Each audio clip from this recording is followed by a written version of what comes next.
aí galera, beleza? Como é que vocês estão, meus amigos? Hoje é o dia D, aquele processo que começou lá em abril, parece que teremos um desfecho nas próximas horas. Hoje é o dia do impeachment do Witzel e o que tudo indica também do governador Moisés de Santa Catarina. A gente vai falar bem rápido sobre isso, também vamos falar sobre a Argentina, só para relembrar o que é que poderia ter acontecido no Brasil caso o PT vencesse. E logo depois a gente vai falar aí da questão da educação, umas coisinhas assim que aconteceram. Uma visita aí da Tabata Amaral. A gente vai falar do Fábio Faria, fez uma live ontem e parece ser um cara de respostas. Parece ser um cara do governo que tem respostas a dar principalmente ao pessoal da militância. Falou umas coisas bem interessantes, que acalmam e coisas que dão assim uma certa perspectiva de melhorias que são aí ligadas ao Correios. A gente também vai falar do Ricardo Barros, a gente vai falar da questão de centrão, conservador, sabe? Quem vem apoiando o Bolsonaro. Quem deve ter acompanhado o dia de ontem viu que o Ricardo Barros, que é o líder do Congresso, né, do governo, sofreu uma busca e apreensão. Vai falar um pouco sobre isso daí, vamos falar sobre o AGU, vocês também devem ter visto, eu acho que a maioria, que deu meio que um parecer aí daquela questão da reeleição do Maio Alcolumbre e falou assim, ó, meio que lavou as mãos, meio apoiando o Maio Alcolumbre. A gente também tem coisa para falar sobre as eleições, vamos falar de São Paulo, não tem como vir coisa boa de São Paulo, né, mas vai ter que falar. Mas tem uma coisa boa sobre Paraná, Londrina, a gente vai falar. Tem algumas coisas ligadas à eleição, que é a questão do TSE. A gente vai só dar uma recapitulada naquela PL 3144 de ontem. E depois hoje a gente tem uma notícia boa para dar mesmo para o governo. Então, assim, umas 5, 6 notícias muito interessantes, principalmente ligadas à economia, emprego. E tem mais umas coisinhas ao longo do vídeo, que eu não lembrei agora. Mas vamos começar aqui já. Falando do Witzel, é bem rápido. Só para relembrar, hoje é o dia do impeachment dele. E aí o Witzel nas últimas horas tentou nos chocar, né, nosso coração, ver se alguém o defendia. O Gazeta Brasil resumiu bem aqui no título. Com trilha sonora sensibilizadora, Witzel faz apelo a parlamentares contra o impeachment. O governador Wilson Witzel precisa terminar o seu mandato. E quem fala isso é o próprio Witzel. Gente, vocês vão ver como o vídeo é comovente. Ele coloca a musiquinha e vai e fala, gente, Witzel para terminar. Realmente, Witzel, termina hoje. E aí, só para deixar vocês com gostinho de quero mais, essa história do Witzel, tudo indica que também vai pegar muita gente do PSC, porque a revista Oeste informa que o pastor Everaldo agia como dono de parte do governo do Rio. E quando eu digo parte do PSC, eu não estou falando só o pastor Everaldo e mais alguém no processo. Gente, uma vez que esse cara cai, se ele é dono de parte do governo, o pessoal vai conversar com ele. Quem é parte do governo? E aí, né, é escadinha, efeito dominó, todo mundo vai caindo. E aí, sobre o Rio de Janeiro, a Rede Record fez a sua terceira reportagem sobre a Globo. Vocês devem estar acompanhando a série. Quem não tiver, assista, bem interessante.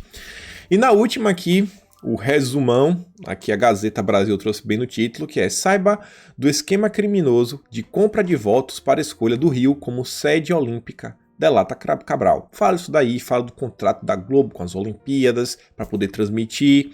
E aí Bolsonaro, logo quando tava para fazer o vídeo, ele coloca o vídeo e fala, ó, os esquemas bilionários da Globo. A corrupção para valer é com a família Marinho. Assista.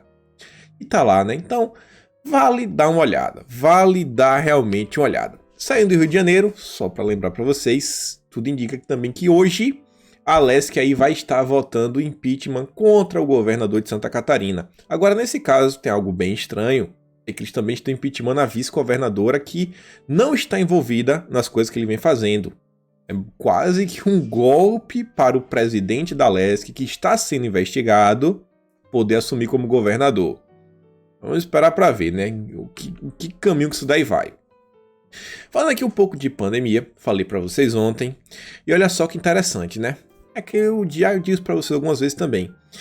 A perseguição que a gente vê no Brasil, vê acontecendo, Sleep Giants, agência de fact-checking, inquérito do STF, da fake news, antidemocrático, CPM das fake news, tudo isso que vem acontecendo não é um resumo do Brasil, e o Brasil não é o único nessa brincadeira. O New York Post traz aqui uma notícia informando que aquela médica daquele país que fez uma denúncia e falou que tudo que está acontecendo agora foi planejado, ela teve sua conta suspendida do Twitter. E o Rodrigo Constantino nos informa que o Tucker Carlson, o Tucker Carlson é como se fosse um William Bonner, sabe, bem conhecido assim, aquele âncora, só que da Fox News. Um cara mais ligado à direita. Não tem nada a ver com o William Bonner. E o Constantino diz ó, que o Carlson, o apresentador do programa de maior audiência no horário nobre, pela Fox News, entrevistou a virologista que fugiu do país e que fez todas essas denúncias. E qual foi o resultado? O Instagram classificou como informação falsa. Aquela coisa, pessoal, o que está acontecendo no Brasil não é assim uma coisa separada só naquele lugar. O mundo vem passando por isso e é um problema que todos os conservadores de todos os locais vêm sofrendo. Não os conservadores, as pessoas de direita. E aí, continuando aqui, essa questão de pandemia, o antagonista fez a matéria que, cara, é só possível mostrar o desprezo que o pessoal tem. Olha como eles colocam, o garoto propaganda do medicamento que a gente não pode citar, também é presidente na horas vagas. Aí diz ó que durante discurso na posse do Pazuello, Bolsonaro ergueu uma caixa do medicamento e defendeu o uso do tratamento precoce. E aí, cara, mais uma vez, o presidente tá lá. Aí você lembra daquele texto do presidente que ele dizia assim: eu poderia muito ficar aqui de demagogia, de proselitismo, melhorando minha imagem, porém, eu tô mais preocupado com o povo brasileiro. Você vê, né, o posicionamento do antagonista é sempre contra a população, sempre contra a população. Os antagonistas que se dizem liberais, grandes liberais.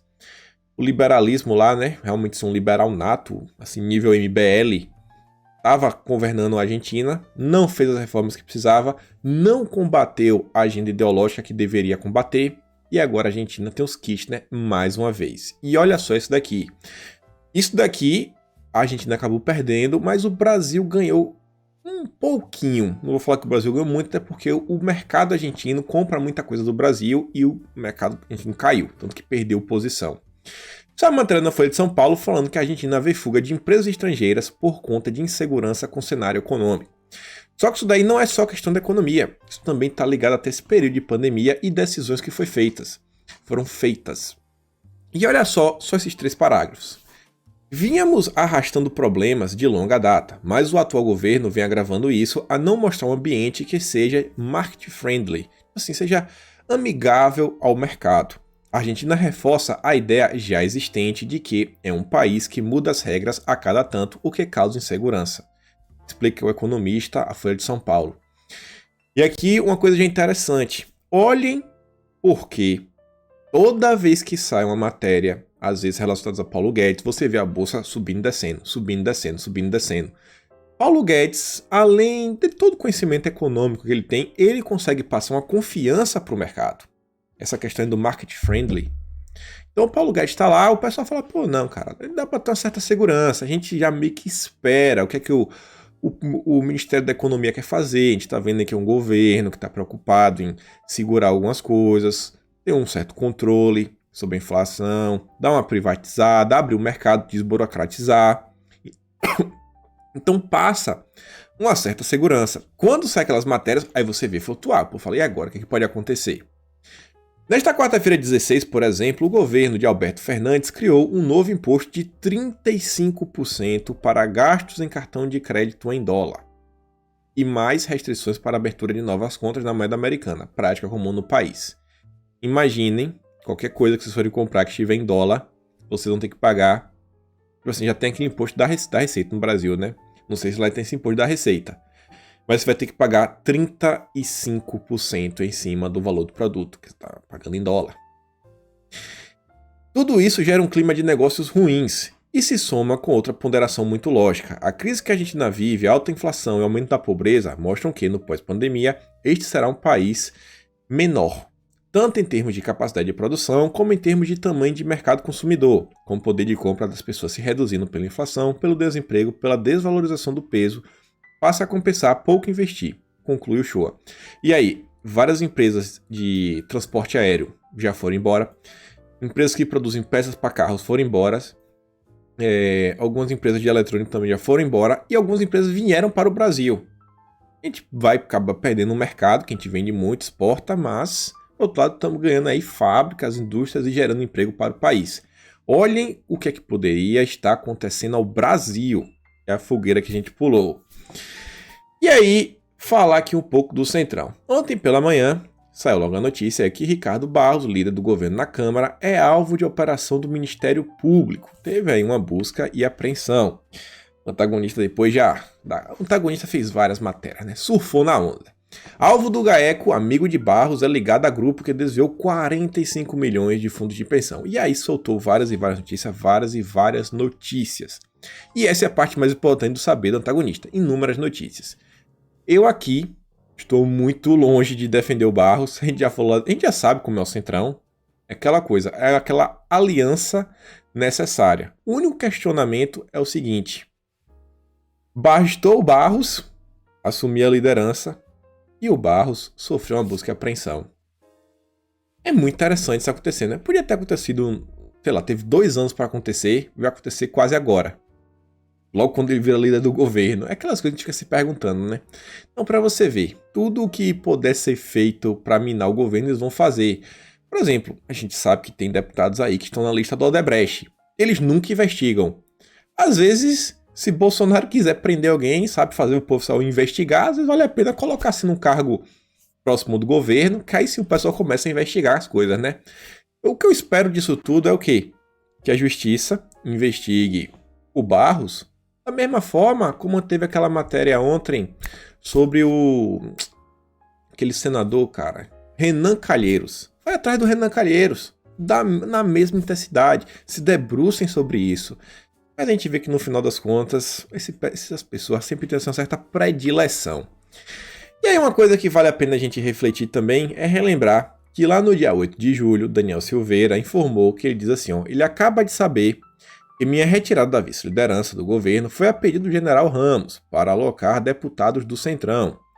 Estranha essa relação de homens tão próximos manobrarem enfraquecimento da base do presidente. Ser líder só tem ônus, mais ou menos que seja alguém de honra. Volto a falar, eu não acho que é o maior dos absurdos essa aproximação do Centrão. Tem algumas coisas que tá valendo a pena, algumas coisas que estão andando, tem uma certa maioria. E pra mim a resposta final mesmo, assim, pra poder bater o martelo, falar não, valeu a pena, não valeu, pra mim vai ser ano que vem. Se a gente conseguir pegar, quer dizer, se Bolsonaro tiver um presidente da Câmara alinhado a ele, aí eu digo, beleza, Bolsonaro realmente jogou certo, venceu o tabuleiro inteiro. Então, vamos ver, mas vale a pena relembrar, né? Quem que tava aí por trás dessa organização? O General Ramos. General Ramos, o cara que você botou foi meio complicado. Mas aí dentro do governo, como eu falei para vocês, Fábio Faria fez umas manifestações interessantes, parece ser um cara de respostas. E olha só algumas coisinhas que ele disse. Ele fez uma live ontem com o Ferri no Instagram, quem quiser assistir toda, eu acho que vale a pena. E o Diego Garcia fez um resumo em 5 passagens, aqui tem 3, depois tem mais 2, e diz assim, Fábio Faria. É praticamente impossível passar mais de uma semana sem narrativas. No momento em que o presidente sai do cercadinho, a imprensa vai buscar outras fontes e sai notícias genéricas. Segundo uma fonte do alto escalão, notícia ruim vende mais que a boa. Então parece assim que o cara tá entendendo como é que a coisa funciona no governo. Aquela baixada de tom de Bolsonaro não foi aleatória. Depois diz, estamos tentando compor com Maia a solução do texto em relação à reforma tributária. Ele, como liberal, acredito que queira deixar como legado de sua gestão. Acredito que até dezembro possamos possivelmente aprovar a reforma tributária. Quando a gente for falar do AGU, vamos falar disso daqui. Vamos fazer uma passada de pano, né? Uma meia-culpa. E ele diz aqui também, Fábio Faria, quem vai tratar da questão do 5G em relação à geopolítica será o Ernesto e quem vai bater o martelo final é Bolsonaro. Mais uma vez, para ficar de boa. É um assunto aí que para mim, depois dos últimos pronunciamentos aí, tanto do Bolsonaro quanto do Faria, tô despreocupado. Tô despreocupado como o assunto vai ser resolvido. E olha só aqui sobre os Correios. Fábio Faria, nós iremos privatizar os Correios. O PL está no Congresso e eu vou pessoalmente conversar com os parlamentares. Estamos em um momento de pandemia e os Correios estão em greve. Isso foi muito ruim para eles. Não era o momento de paralisar os serviços. Então vejam só, né? Acabou que um momento não foi muito próprio para só dos Correios. Acho que a coisa vai dar ruim. Acho que realmente vai servir como um catalisador para as coisas avançarem. E aí ele já responde outra pergunta que muita gente falava, cara, mas e aí? Vai vender o Correio? Vai vender para quem? Quem que vai comprar? Vai vender o correio inteiro? Vai virar um monopólio agora de outra empresa? Vai vender de uns pedacinhos pequenos? Vai fazer como? E aí ele falou assim, ó, o Congresso vai decidir sobre as diretrizes sobre o atendimento da empresa que assumir as operações dos correios, serviços a pequenos municípios, etc. E ele diz que já tem alguns players interessados, Magalu, FedEx, DHL, Amazon, Magalu, acho que é a Magazine Luiza. Então você vê, já tem várias empresas atrás disso daí, né? Então, parece que as coisas estão para andar. Parece que a coisa está andar, vai desonerar, faz parte aí do pacote. E você vê que são coisas que acabam também dependendo do Congresso. Ele vai conversar com o Congresso. É o que o pessoal já noticiou, que o Fábio Faria é o homem da articulação do governo, vem fechando algumas alianças para ver se as coisas continuam andando. E aí, olha só, ele de novo, Fábio Faria. Ele aí também está fazendo alguns pronunciamentos de pautas que são interessantes assim, principalmente para o governo. Que você vê que o governo está preocupado, que é a questão das escolas. As escolas estão fechadas. Ele compartilha uma matéria da Viviane Sena, que saiu na Folha de São Paulo, e diz assim, o que está faltando para reabrir as escolas? E a Viviane Sena diz, ó, está claro que a reabertura das escolas não agrava a pandemia. E ainda diz, ó, é lamentável ver que as escolas seguem fechadas enquanto tudo já está voltando ao normal. Podemos ver praias e bares lotados, pessoas trabalhando e jovens sem ir à escola. Vamos perder um ano letivo? Já são mais de 200 dias sem aula. É um prejuízo enorme para nossas crianças. E realmente é um prejuízo enorme, incalculável. Todas as atividades podem funcionar, menos a escola. Logo, as crianças e jovens que são muito mais imunes, fortes com a situação. Ô, cara, tem um jogo aí rolando, E aí você vê, a Sakura traz a matéria da Folha, ainda traz outra matéria aqui, ó, do Valor. Contrariando recomendações do MS, Bolsonaro volta a defender a reabertura do MS. O presidente também cogita enviar projeto ao Congresso para tentar relaxar isolamento. Isso daqui foi em abril. Vejam só, há quanto tempo o Bolsonaro vem falando isso daí? Para reabrir as escolas. Vamos ver aí, né, o ministro Milton Ribeiro. Uma coisa que é meio complicada, a gente vai falar do ministro Milton Ribeiro em breve, mas antes de mostrar só essa imagem aqui, ó. A Valéria Ché, ela fez um vídeo e falou assim, ó, preciso escrever algo ou vídeo autoexplicativo, Rio de Janeiro, 16 de setembro de 2020, escolas fechadas. E mostrar um parque lotado de crianças. E aí tem essa foto. Essa foto muita gente comentou no dia de ontem. O Milton Ribeiro ele já tinha ido com o carro na Dalim, na Fundação Lema. O Lema aí, né, o padrinho político da Tabata Amaral. E agora, depois de se encontrar com o Lema, ele se encontra com a Tabata. A gente fala, pô, beleza, primeira vez o Nadalim explicou. Vocês foram lá e não tem obrigação de seguir o que o pessoal falou. Mas e aí agora? A Tabata foi aí, um dos temas que ela foi falar foi inclusive da reabertura das escolas. Sei, a Viviane Sena ali, tem a Fundação Sena, esse pessoal, é amigo do Lema também, você vê, é um pessoal que está interessado em abrir as escolas. Então, talvez possa servir de alguma coisa para o povo, mas também é um negócio bem complicado. Então, muita gente ficou bem satisfeito, o ministro não deixou claro qual foi o motivo da reunião, o que eles estavam discutindo, e a gente fica aí. O que vocês acham disso daí? Foi no Lema, Nadalim falou que não tem nada demais, falou não é porque a gente foi lá que a gente vai seguir o que eles falaram. Agora, pô, a Tabata. Uma coisa é certa, que você vê que deputados do lado de lá, eles estão empenhados em também avançar com a agenda deles. A agenda ideológica dessa gente não para. Tudo que eles cobram da direita, dos conservadores, não, vocês querem implantar a ideologia de vocês a todo custo, é o que eles vêm fazendo, né? Mas continuamos a observar. E aí, pessoal, olha só isso daqui. Aqui a gente vê o problema, sabe, do ensino brasileiro. Em uma única matéria. Vereador do PT aprovou uma homenagem à primeira-dama. Sem ler o texto. Ou se leu por alto. Sabe? Olha como são as coisas, né? O cara teve capacidade de pegar para ler e acabou aprovando. Óbvio que senão ele tinha recusado. Você vê como é o nível da educação brasileira, às vezes até dos políticos. Não, assina aí. Teve outro dia o vereador do PT que ele votou contra, depois ele mandou tirar, e não podia tirar, um projeto que era dele mesmo. Lá na Bahia também. Também não sei se aqui foi na Bahia. Então vai vendo como são as coisas. E aí a gente falando de ideologia, falando de pautas, teve 2 comentários ontem assim nas redes, um de Carlos e um do Felipe, que, sei lá, me ligaram assim um certo alerta, que eu falei, cara, comentário assim duro, comentário duro. O Carlos Bolsonaro avisou assim, ó, que criar agendas governamentais com quem quer desde o início destruir o governo não é governabilidade, mas a certeza que nenhum destes entende absolutamente nada dos motivos do porquê Bolsonaro foi eleito. E por incrível que pareça, parece que sabem cagam, não é mais inocência. Então tá aí meio que criticando, né? O governo aí e a aproximação de alguns grupos. Ó, tem alguns grupos aí que estão acabando atrapalhando, sabe? Se juntar com gente, agendas governamentais, com quem quer destruir o governo, cara, isso não é governabilidade. Tem um limite, tem um limite. O Carlos tá falando aí. Então ficar de olho. E o Felipe Martins fala algo assim um pouco similar, que diz assim, que o movimento conservador brasileiro tem se mostrado profundamente inapto.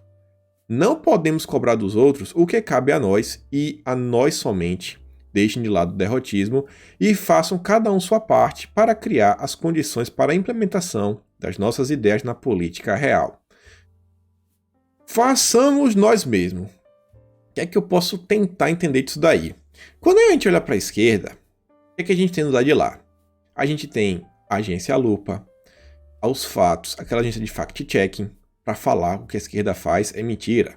A gente tem grupos aí como Sleeping Giants, eu não acho que a direita precisa fazer algo disso, mas, gente, não seria interessante ter uma agência de fact-checking da direita? Sabe alguém, você chega, não, checamos e essa informação é falsa. E aí desmentir, ter o CNPJ, o poder do CNPJ, sabe? É uma empresa que falou isso. Você sabe que isso daí, em termos jurídicos, tem um peso maior. Você vê que a gente tem lá o garoto espertinho, que vai lá, fala com um, fala com outro, se aproxima de algum deputado, de outro, fez live com o Barroso, fez live com o pessoal do AB, vai promovendo ideias, fez aí um bate-bola com a Patrícia Campos Melo, divulgando os livros dela, divulgando o livro de outro autor, que eu esqueci o nome agora, mostrei pra vocês semana passada, mas é um cara que é amigo do Boulos, um cara que é amigo do pessoal do MST, tava com o Haddad, se não me engano, recentemente. Você vê, o pessoal, eles acabam promovendo certas ideias que vão ficando, se encorpando, e eles conseguem, do lado de lá, gerar uma pressão midiática, né? Popular não tem, o povo meio que não apoia esse pessoal, mas ele tem aquela pressão midiática até para tentar pautar o Congresso. E pautar o Congresso não é assim pautar o pessoal da esquerda. O pessoal da esquerda já está na mão dessa gente. Agora eles conseguem às vezes colocar pressão no Rodrigo Maia, às vezes a gente consegue colocar pressão no Ricardo Barros, que é do Centrão. Esse pessoal aí, né, adora um holofote da Rede Globo. E aí o Felipe, ele fala uma coisa nessa linha, mas antes, olha só isso aqui também que ele falou. Nós lutamos contra um projeto político que conjuga ideologia esquerdista, crime organizado, narcotráfico, terrorismo, corrupção endêmica. É óbvio que não venceremos essa luta a menos que estejamos realmente dispostos a nos sacrificar nesse processo. Muita gente falou, cara, aí a gente vai ser preso, vai fazer o quê? Eu acho assim que às vezes o sacrifício que a gente às vezes precisa fazer é menor. É realmente todo mundo tentar se engajar em alguma coisa, sabe? Todo mundo tentar uma besteirinha, às vezes tentar fazer um grupo no bairro e tentar fazer algo a nível local, tentar dar suporte a algum outro grupo, às vezes se filia ao movimento conservador, algo assim. Quem tivesse uma capacidade de oratória melhor, às vezes pensa aí, entra pra política, vereador, prefeito. E quando ele diz o projeto que a gente está lutando contra, para mim o tweet de ontem do Freixo resumiu tudo. Olha o que o Freixo foi lá fazer. A ONU recomendou uma investigação internacional contra o Brasil por abusos contra direitos humanos e o meio ambiente. A decisão é importante e esse desgoverno de Bolsonaro precisa responder pelos crimes que cometeu. Imagina toda a... Isso aqui eu acho que não vai avançar, até porque tem várias coisas aí para onde se preocupar, Venezuela... Mas só a narrativa, imagina só a narrativa. Só a narrativa que o pessoal vai querer criar. Imagina se a ONU sequer começa a fazer investigações, fala alguma coisa do governo. Vocês acham que o Barroso lá no STF não vai querer usar? O pessoal da grande mídia não vai querer usar? É um negócio complicado. E olha com quem tá jogando. Do lado de cá, a gente mal tem a justiça brasileira do nosso lado. Do lado deles, o pessoal inclusive tem a ONU, MS, Todos esses megacorporações, né? E aí o Felipe Martins falou uma coisa, que aí, isso aqui eu já falei várias vezes, mas sempre vale a pena lembrar que essa questão de falei de botar pressão no Centrão. Eu tinha conversado com o pessoal que foi a Brasília, e o cara chegou, ele pegou uns assessores desses políticos lá de Brasília, conversou com os caras, falou, mas vem cá, cara, me diz uma coisa aí. Como é que funcionam as coisas? O pessoal do Centrão tá como? O pessoal do Centrão tá com medo, sabe? Escuta, não tá nem aí pros conservadores. Como é que o pessoal do Centrão vem agindo? Ele falou, velho, na real, assim, às vezes os conservadores não aprenderam a fazer pressão nos deputados do Centrão. Os deputados do Centrão ainda não sentem, assim, aquele calor, sabe, assim, no pé do ouvido deles, falando, cara, essas aqui são pautas que nós desejamos. O pessoal não sente. Então, o pessoal ainda está muito preso à grande mídia. E o Felipe, ele tinha resumido lá em junho, ele diz assim, ó, diariamente, um sem número de ideias, grupos e forças exercem pressão sobre os tomadores de decisão. Não é só o Bolsonaro que toma decisão no Brasil.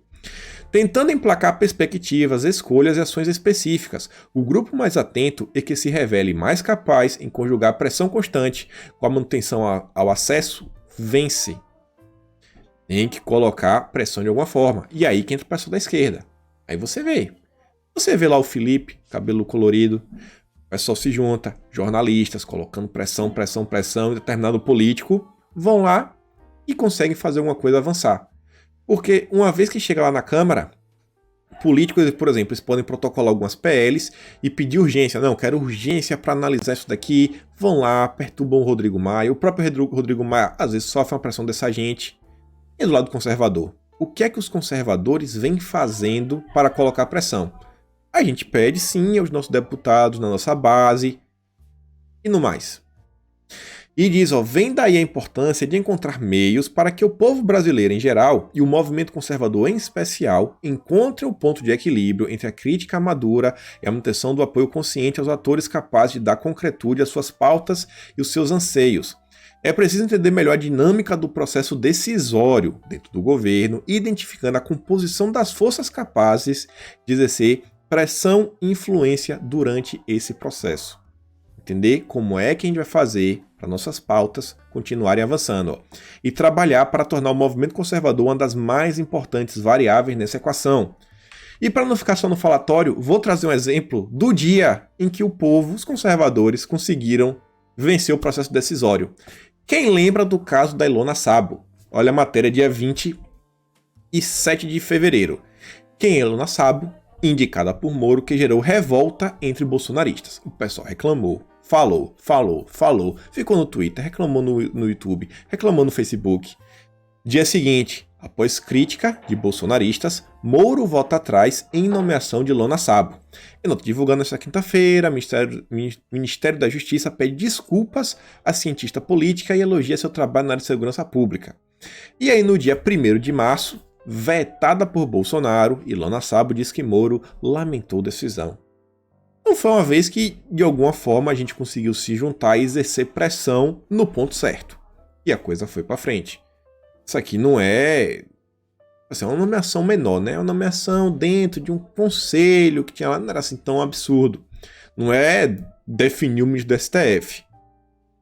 Então, a gente, enquanto conservadores, a direita ainda tem que entender como a gente pode ajudar, inclusive o próprio Bolsonaro, servindo como moeda de troca. O Bolsonaro ir lá e falar, ó, cara, a população está me cobrando por isso daqui. Isso aqui é possível e vocês aí tem que adiantar. Rodrigo Maia, adiante seu lado. E aí tivemos o caso do AGU. E aqui, gente, eu não sei se a gente coloca pressão na AGU, se a gente não coloca. Sabe, dá uma tristeza, porque enquanto povo brasileiro, você vê o Maia Alcolumbre, você lembra de quem são eles, você fala, cara, eu não acredito que o AGU lavou as mãos. Mas Conexão Política nos informa que a AGU defende que a reeleição de Maia Alcolumbre é assunto interno da casa. Paulo Anés fez um resumo aqui bem rápido, um parágrafo. A AGU emitiu nesta quarta-feira parecer sobre a reeleição dos presidentes da Câmara dos Deputados e do Senado. No parecer, o Levi afirma que o assunto é interno do Congresso Nacional e observou que, embora a Constituição diga que é vedada a recondução para o mesmo cargo na eleição imediatamente subsequente, ela não esgota as possibilidades de recondução. Eu não consegui entender muito assim, ó, peraí, a Constituição veda mas ela não esgota as possibilidades. Você costuma falar que não pode, mas ainda tem alguma possibilidade? Qual seria essa possibilidade? Não sei, não sei. Mas é agora fazer a meia-culpa. Vamos fazer aquele esforço para passar um pano. Um do lado aí que está mais adiantado, que inclusive tem líder do governo no Senado também falando isso, lá até o Eduardo Gomes falou aí que poderia apoiar, é a questão do Davi Alcolumbre. Fazendo a meia-culpa muito grande e acreditando que sim, o governo está olhando lá longe. Tem, por exemplo, o marco do saneamento. É uma pauta aí que o governo está olhando bem de perto, porque vai destravar todo um mercado no Brasil inteiro. Vai ser obra para todos os lados, iniciativa privada. Esperam em mais de 1 milhão de empregos gerados, 700 bilhões de investimento, fora todos os ganhos sociais. Se tem uma moeda de troca, é o marco do saneamento. O que é que está acontecendo aí? Isso daí é aquela questão da reforma tributária, ou administrativa, agora eu nem lembro mais. Que o próprio... Ah, meu Deus. A gente acabou de falar, foi o Fábio Faria, se não me engano, falou. Minha mulher tá falando lá na sala, então os barulhos tá me atrapalhando aqui, raciocinar às vezes. Mas e aí? Pode ser isso daí? Pode ser isso? Não pode? E aí, galera? Continuando aqui, outra coisa que aconteceu no dia de ontem. Eu até fiquei chateado e falei assim, cara, eu espero que o Levi defenda aí o Carlos Eduardo da mesma forma que ele defendeu o Alcolumbre e o Maia. E aí, o que é que saiu nessa matéria aqui? Peraí. Voltei aqui. Teve esse negócio aqui da PF que timou Carlos e Eduardo Bolsonaro. Eu falei, pô, cara, será que o Levi aí vai defender essa gente com a mesma gana? Óbvio que não tem nada a ver com o Levi, nem nada, esse processo assim diretamente. Ele só tendo lá como testemunha. Só que a gente vai falar lá. Vamos só que primeiro falar isso daqui e a gente vai falar do Levi de novo.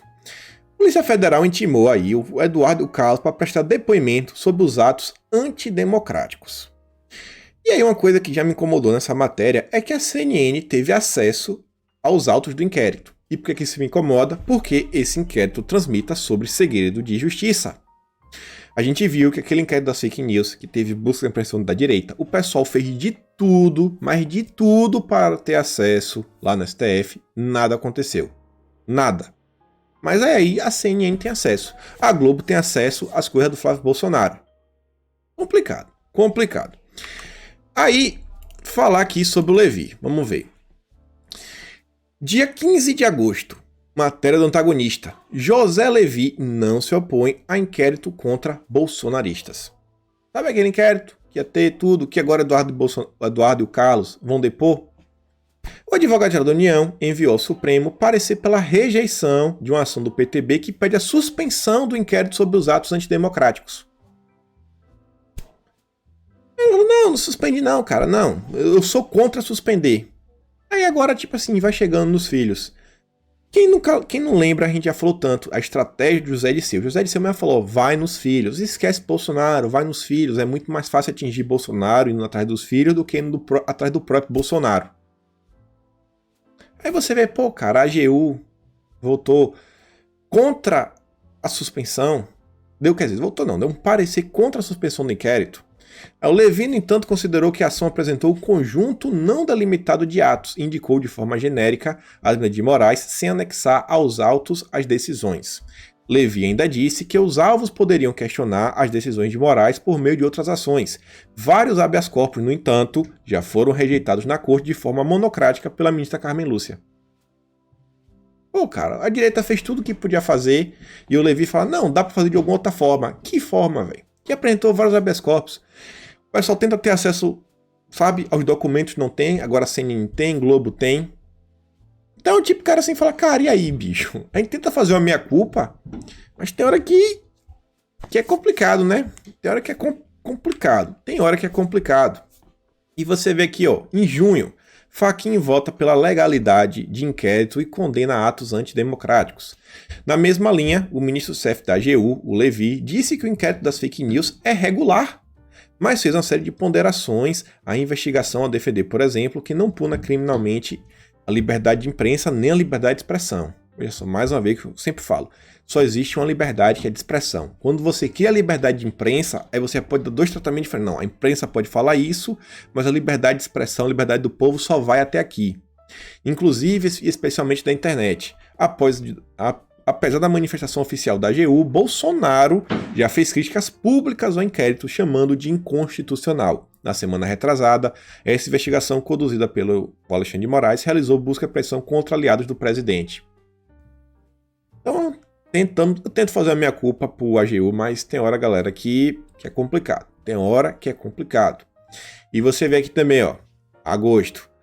Autor de ação, rede diz que dossiê criminaliza movimento antifascista. Você lembra aquele dossiê que ia dar ruim pro Mendonça?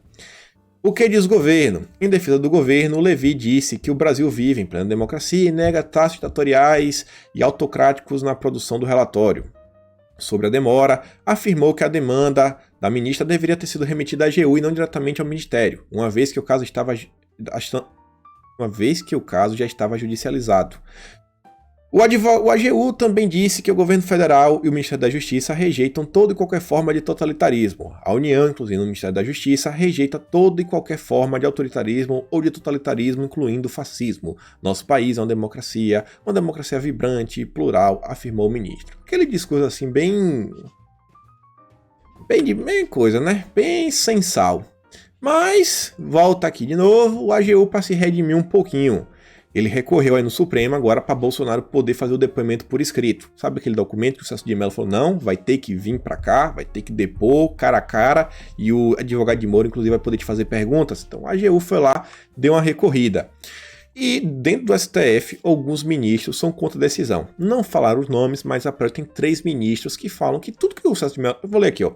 Os ministros consideram a decisão desnecessária e que só serviu para colocar mais lenha na fogueira. Aí entre o STF e o governo.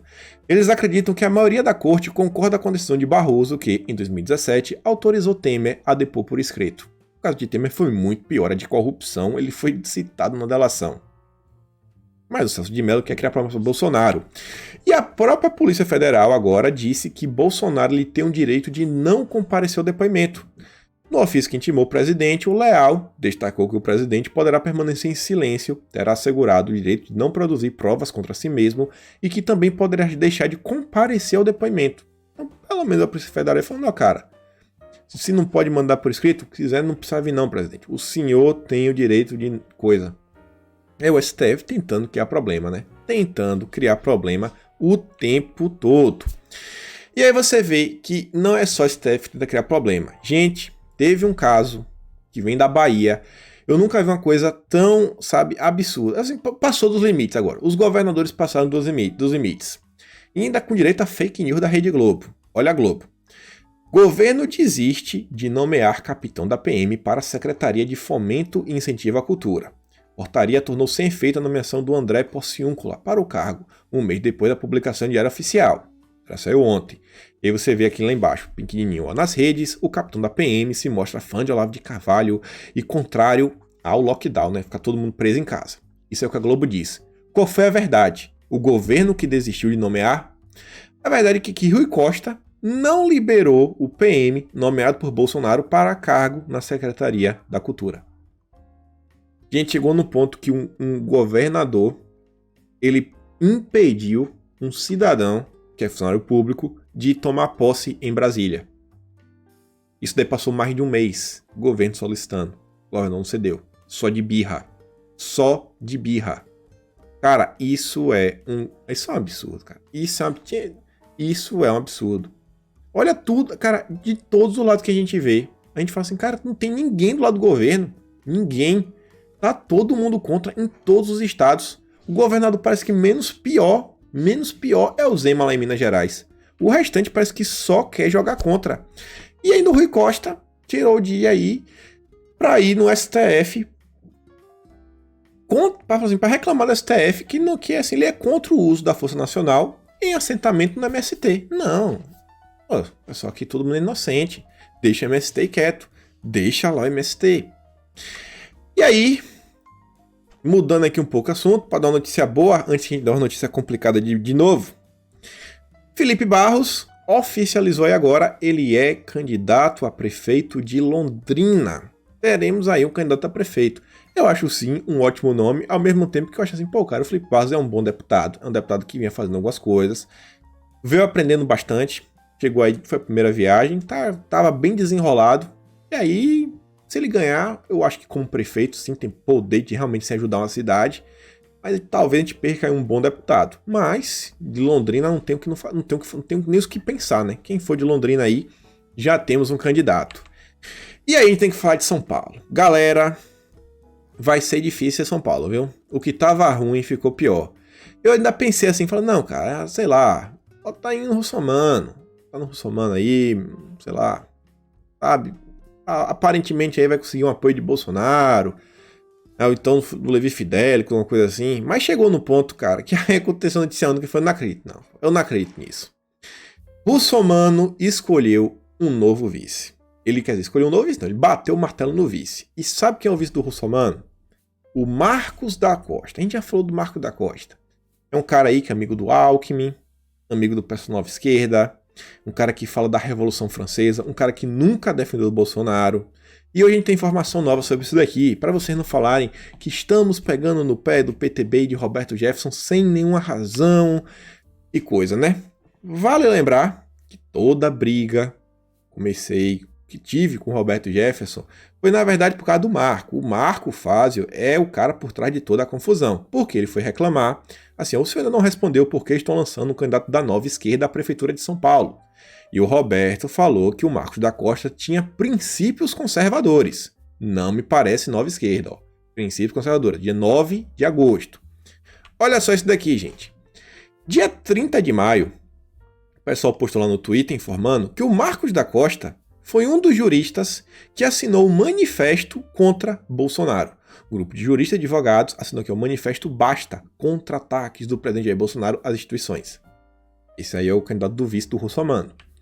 Aí você vê, ó, o texto afirma que... Cadê?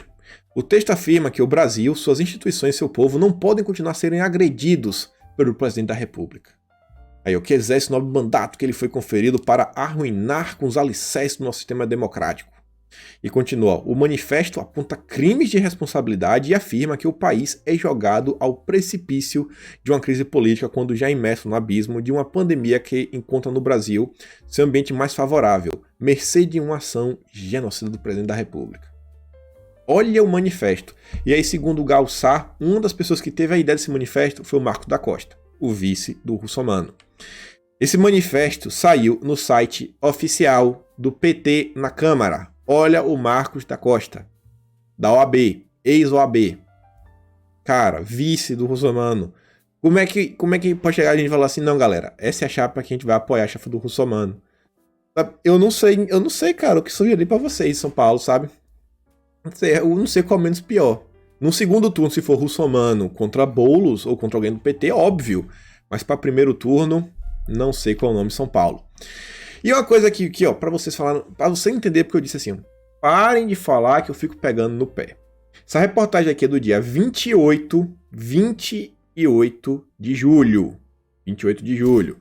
Roberto Jefferson falou que o cara era conservador dia 9 de agosto. Ou seja, mais 12 dias depois. Em 12 dias, Roberto Jefferson esqueceu das próprias palavras que ele proferiu. Numa matéria, assim, ó, palavras do próprio Roberto Jefferson, nessa matéria do Jornal de Brasília, nome de ex-presidente do AB para disputar a Prefeitura de São Paulo abre crise com Roberto Jefferson em racha no PTB. A indicação de Marcos da Costa, ex-presidente da OAB, para ser candidato do PTB a prefeito de São Paulo, abriu crise no partido.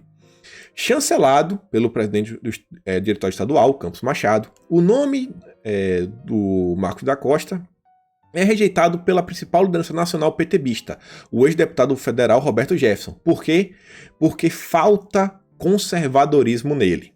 Falta conservadorismo. O que é que o Roberto Jefferson diz? Ó, ele tem princípios conservadores.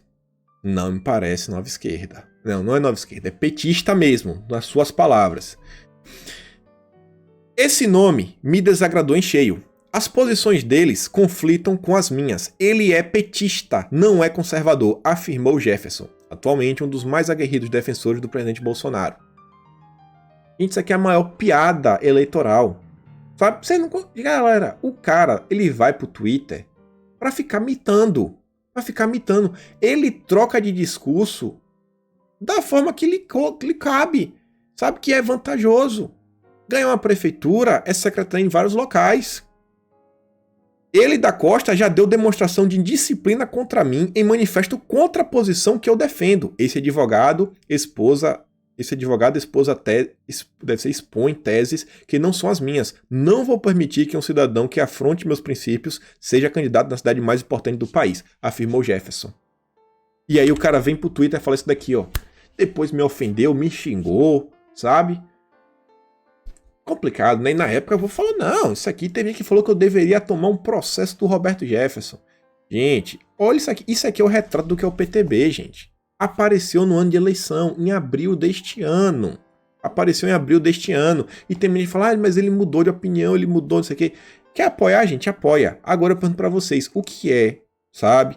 Assim, palpável mesmo, assim, que o PTB entregou. É que de palpável entregou. Ano passado, aquela lei Kim das fake news, que estava indo para esse ano, pode prender você. Se você der RT em uma coisa que eles classificaram que é fake news, você pode tomar 8 anos de cadeia. Todos os deputados do PTB votaram para derrubar o velho de Bolsonaro e aprovar a lei Kim.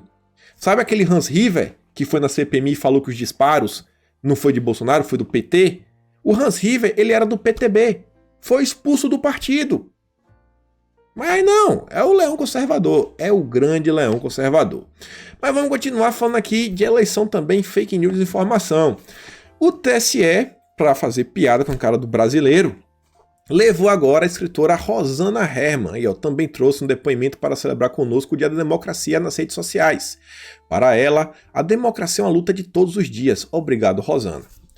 Esse desenho aqui embaixo, bem no cantinho aqui inferior direito da tela, são comentários escondidos. A gente vai ver esse comentário escondido. Mas olha só quem é a Rosana Herrmann.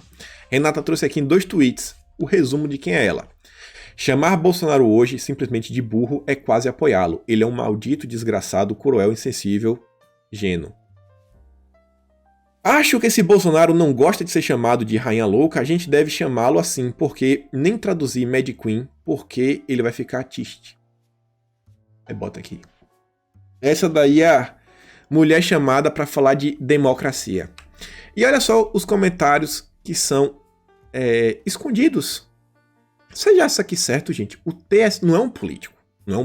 É uma instituição.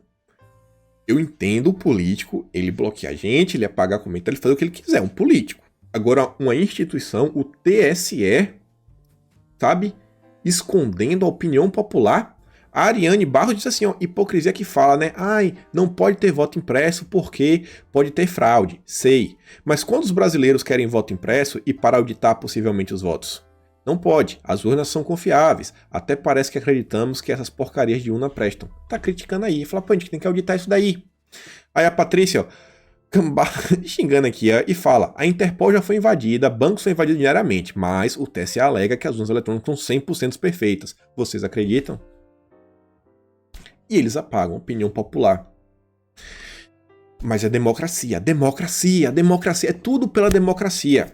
E aí vale a pena falar para vocês de novo, mais uma vez, quem não viu o vídeo de ontem, veja, porque eu comentei lá, não vou comentar aqui. O que eu quero comentar é só o seguinte, fui pesquisar no Google algo sobre a PL 3144, ninguém está falando dela, que é a PL da Joyce, essa daqui, ó, 3144/2020. Ninguém está falando dessa PL. É a mesma, é a irmã gêmea da PL 2630. Eu pesquisei no Twitter, vi vocês comentando lá, algumas pessoas. Obrigado quem comentou, colocou pressão, vi vocês botando pressão do Bolsonaro, em Biaquices. Teve algum político que eu vi falar, não, acho que foi só do Bolsonaro e Biaquices que eu vi vocês cobrando o pessoal, e muita gente levantando o assunto, postando, conversando com amigos. Coloquei na busca do Twitter, né? PL 3144. Gente, isso daqui tá andando em parceria com a 2630, que é a PL das fake news. Temos que alertar pessoas sobre essa PL. Isso aqui não pode avançar de jeito nenhum. E aí, pra gente chegar aqui no final do vídeo agora, só dar umas noticiazinhas boas. Essa é a boa notícia rápida. PRF prendeu aí 864 kg de orégano em Cajati, São Paulo. Por concessão de ferrovia, o governo recebeu 5,1 bilhão antecipado, de forma já antecipada. Abre aspas, isso mostra o acerto do programa de concessões, comemorou o ministro Tarcísio. Realmente, a infraestrutura está dando muito resultado. Para a agricultura, a CNA projeta uma alta de 18% com faturamento bruto de 531 bilhões. O bom resultado será puxado principalmente pelo VBP recorde de 218 bilhões da soja, alta de 23,8%. E essa alta vem disso daqui, já é uma consequência. A OCDE agora melhora a projeção para PIB do Brasil e vê recessão mundial menos severa em 2020. Já está agora abaixo dos 5% a queda lá. Já acho que é a oitava ou é nona vez que eles recalculam para menos. Não ia cair tanto, não vai cair, não vai cair tanto. Vamos ver, né? Já pensou em fechar o final do ano no 0 a 0? Ia ser um sonho. Fechar o ano no 0 a 0 é um sonho, não sei, né? Ainda tem uns meses. Aqui ainda também sobre questão do Ministério da Economia, Eduardo reconhecendo aí o papel do Marcelo, é o mini Tarcísio, esse também não para. Tarcísio diz, ó, nosso secretário executivo, o Marcelo esteve no Espírito Santo para entregar mais 9 km de duplicação e 2 novos viadutos na concessão da BR-101. E ainda aproveitou para visitar o contorno do Mestre do Álvaro, uma das maiores obras rodoviárias do governo Jair Bolsonaro. E aí, para a gente terminar o nosso vídeo de hoje, quer dizer, termina aqui, deixa eu só ver aqui, que terminamos aqui mesmo, só para relembrar, né, qual é o governo que nós temos. Bolsonaro colocou um vídeo aí que o antagonista não gostou, fez a matéria aí reclamando, mas a Damares falou amém, eu também digo amém. Bolsonaro disse que o Estado é laico, respeitamos a todos, mas o nosso governo é cristão. E colocou aí o pessoal orando, tocando a músicazinha de fundo lá, aleluia. E é isso, pessoal. Por hoje, ficamos por aqui. Por favor, gente, façam repercutir essa questão da PL 3144. Temos que fazer as pessoas verem o que é que pode estar rolando aí em paralelo com a PL 2630. Elas serão analisadas ao mesmo tempo. A Joyce pediu isso. Analise a 3144 junto a 2630 para se tratarem de, sei lá, pautas irmãs. Ela usou uma palavra mais ou menos assim. Então por hoje é isso. Fico por aqui. Aquele grande beijo e abraço. Tamo juntos e valeu.